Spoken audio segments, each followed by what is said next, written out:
মাসের ১ তারিখে আপনি রাজা আর ২০ তারিখে ফকির। পকেটের অবস্থা কি সাহারা মরুভূমির মতো হাহাকার করে? হ্যালো বন্ধু, আপনি কি সেই পাবলিক যার স্যালারি বা হাত খরচের অ্যাকাউন্টে ঢোকার আগে বিকাশ বা নগদে উধাও হয়ে যায়? মাসের শেষে বন্ধুদের কাছে ধার চাইলে যারা মেসেজ সিন করে ঘাপটি মেরে বসে থাকে, কোনো রিপ্লাই দেয় না, তাদের দলে কি আপনিও? যদি উত্তর হ্যাঁ হয় তবে সাবধান, আজকের ভিডিও ভুলও স্কিপ করবেন না, কারণ আপনাদের শত শত কমেন্ট আর রিয়াকশনের পর আজ আমরা রিভিল করতে যাচ্ছি জাপানিদের সেই গোপন কাইজেন মেথড, যা সাধারণ মানুষকে মিলিয়ন বানাতে পারে। তবে শুনুন, এই ভিডিওর মাঝখানে এমন একটি 30 দিনের সিক্রেট রুলস এবং শেষের 1 মিনিটে জাদুকরি টেকনিক আছে, যা মিস করা মানে লটারি উইন হয়ে টিকিট ছিঁড়ে ফেলা। আজ আমরা শিখব কিভাবে ফুটো পকেটে টাকার মেশিনে পরিণত করতে হয়। নড়ে চড়ে বসুন, কারণ আজকের পর আপনার মানি ব্যাগে স্বাস্থ্য আর আগের মতো থাকবে না, গ্যারান্টি। চলুন একটা গল্প দিয়ে শুরু করি। আমাদের গল্পের নায়ক হলো হাবুল। হাবুল দেখতে আপনার আর আমার মতোই সাধারণ। হাবুলের সমস্যা হলো সে টাকা কামায় ভালোই, কিন্তু টাকা তার হাতে থাকে না। টাকা ওর হাতে অনেকটাই ওই পিচ্ছিল সাবানের মতো, ধরলেই ফসে যায়। মাসের শুরুতে হাবুল রেস্টুরেন্টে যেয়ে মেনু কার্ড দেখে, উড়াধুরা অর্ডার করে, আর মাসের শেষে টঙ্গের দোকানে বাকিতে হাবুল ভাবে, ধুর, জীবন তো একটাই, উড়াধুরা ফুর্তি করলে কি আর হবে। কিন্তু প্যারা তো তখন লাগে যখন ইমার্জেন্সি কোনো দরকার পড়ে। তখন হাবুলের মনে হয় যদি একটু কিছু টাকা জমাতাম। আপনার অবস্থা কি হাবুলের মতো? কমেন্টে এখনই জানান তো। মাসের শেষে আপনার পকেটে কত টাকা থাকে? লজ্জা পাবেন না, আমরা সবাই একই নৌকার যাত্রী। এখন আসি আসল কথায়। জাপানিরা বিশ্বজুড়ে পরিচিত তাদের ডিসিপ্লিন বা সচ্ছলতার জন্য। দ্বিতীয় বিশ্বযুদ্ধের পর জাপান ধ্বংসস্তূপে পরিণত হয়েছিল, কিন্তু আজ তারা অর্থনীতিতে সুপার পাওয়ার। এর পিছনে একটা বড় রহস্য হলো তাদের কাইজেন। কাই মানে পরিবর্তন আর জেন মানে অর্থাৎ ভালো পরিবর্তন। কিন্তু মজার ব্যাপার কি জানেন? মজার ব্যাপার হলো কাইজেন হুট করে বড় কোনো পরিবর্তন করতে বলে না।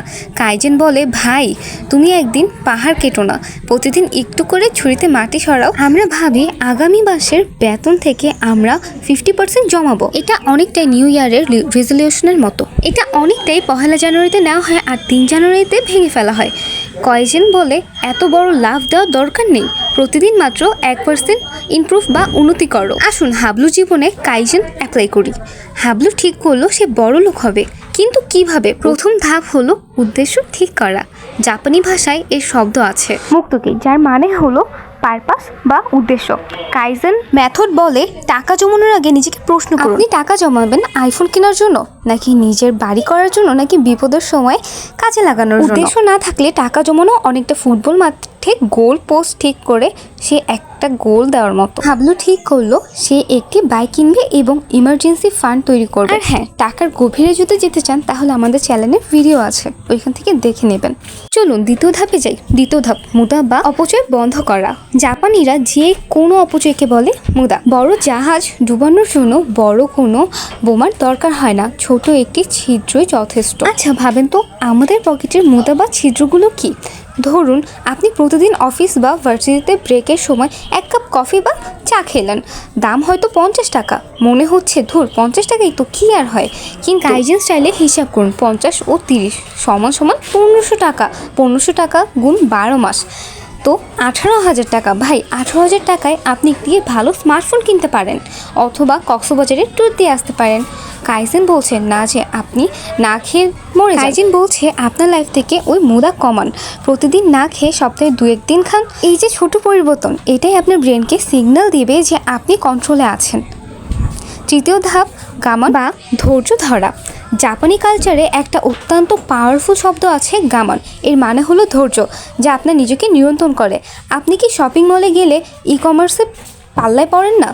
70% ছাড় দেখলেই দৌড়ে পালান না? এই ফাঁদে পা দিয়ে আমরা এমন কিছু জিনিস কিনি যা আমাদের দরকারই নেই। এখানে আপনাকে প্র্যাকটিস করতে হবে। জাপানিরা এখানে একটা টেকনিক ব্যবহার করে যার নাম 30 দিনের রুল। আপনার কোনো গ্যাজেট বা দামি কিছু কিনতে ইচ্ছা করছে, ঠিক আছে, কার্ডে অ্যাড করুন, কিন্তু বাই নাও ক্লিক করবেন না। 30 দিন ধৈর্য ধরে কামান।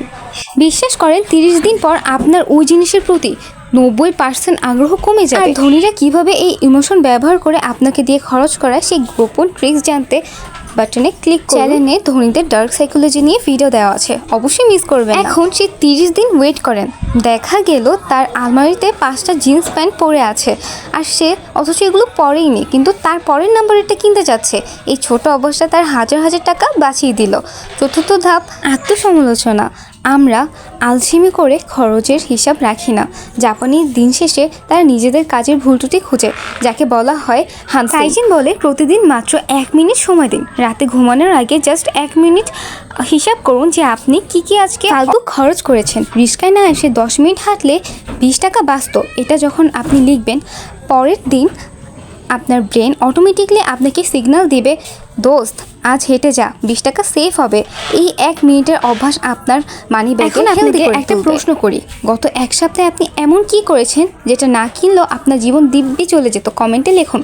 আর চ্যানেলকে সাবস্ক্রাইব কিন্তু মাস্ট করতেই হবে।